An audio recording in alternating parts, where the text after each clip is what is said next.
guys, welcome back to another episode of Conor and Keelan Explains. Today we're going to be looking at What If Money Didn't Exist, produced by the Grimm Film and shot in Malaysia. Basically this short film is about the idea of money not existing and everything sort of based around trading. The film starts out with this man and he's got money in his hand, sort of stacks of money, and they're then replaced by a fruit, and he screams, "I need bread." Then this sort of weird voiceover comes on and it says, "Imagine you needing to trade for what you need and what you want." Yeah, sort of a shit trade deal straight off the bat. Like, he had wads of money, just switch that for 2 fruit. Yeah, I it can seems to see, be crazy. yeah, no wonder he's like mad for bread after that. So we're given different examples of this sort of trading system. For example, an electric bill, which cost just an egg to a family, has now risen up to the price of an entire chicken. That's a solid economic system. Also, there's touch and go card top-ups which are being traded for cats and dogs. Yeah, Touch and Go is a Malaysian prepaid system where you sort of load up credit onto a card, and it's used for things such as retail payments, theme parks, parking, and different businesses here and there. And we're not sure, but we don't think that you're able to top it up by a cat and a dog, but I've never been to Malaysia. Me neither. So we're quickly introduced to the 2 main characters of this short film, Awang and Along. The film shows clips of them growing up and they're antagonizing each other, and they're described as not being the closest of friends. Suddenly it cuts to them just sitting at the park where they played as kids. It's clear to see the park's quite empty. Kind of creepy that 2 grown men would be hanging out there. If anyone's bringing their kids, I don't think they'd really be up for that. But, you know, again, I've never been to Malaysia. Me neither. So Awang and Along notice a girl walking by, and Awang is immediately infatuated with her, and he says he wants to marry her. But Along says the marriage will be too expensive, costing 100 croissants, 200 watermelons, 1 house, 1 car, and 2 pets. Shit, that's pretty fucking expensive.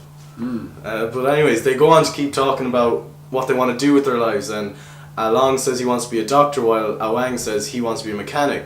Along sort of starts laughing at him, saying that he wouldn't have a hope of getting paid anything for that.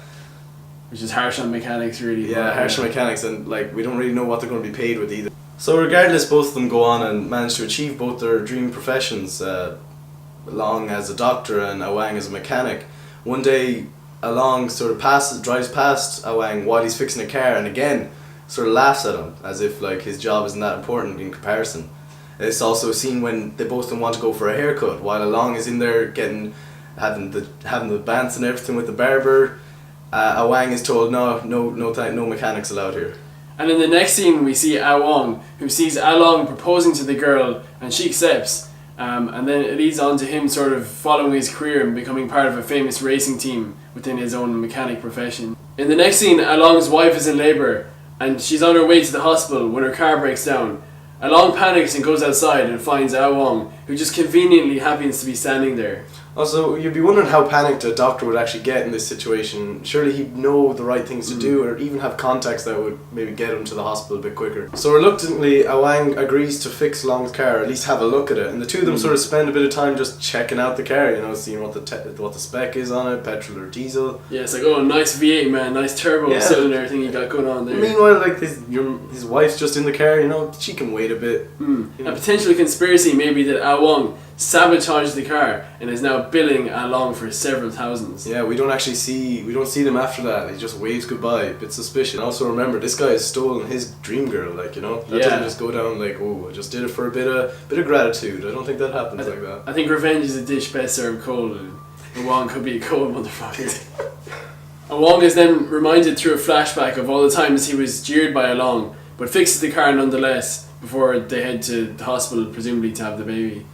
Presumably, yeah, hopefully it is. So the short film tries to tie itself again back to the whole idea of money not existing, and it's all trade-wise, and Awang says how he traded his services for nothing but their gratitude, and that was more than enough for him. And then the title at the end comes up and it says, "We're all equally important no matter what roles we play in life." And then it shows Awang with his presumably his wife, and it says he's found his dream girl, and then we're left there at that moment. Yeah, sort of a second dream girl.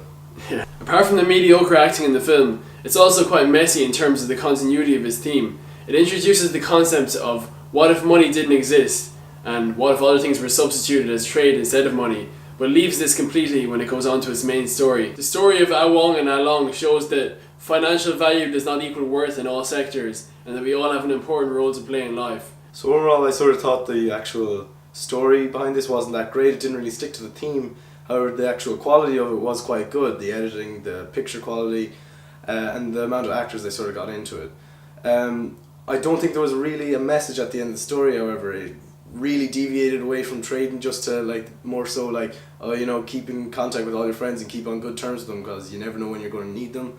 Also, I don't feel that while like a Wang, yeah, sure, he learned some sort of lesson there. He felt good for helping him along, fairly got away without learning any big lessons. He, like, you know, he had no consequence to how he treated a Wang, only something to think about maybe for again.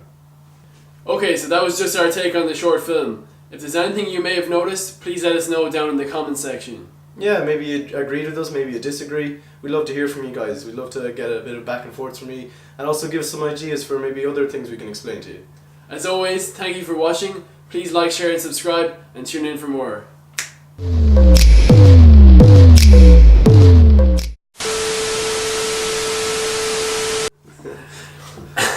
What was the name? What was the name again? I don't know, I probably started laughing about Yeah. when he said he worked in Lucky Kebab. Was it Ving Rhames or that's something else? I don't know. That's something else, Nick. He said he worked in Lucky Kebab. Oh yeah, That's what yeah. we'll find him. Alright.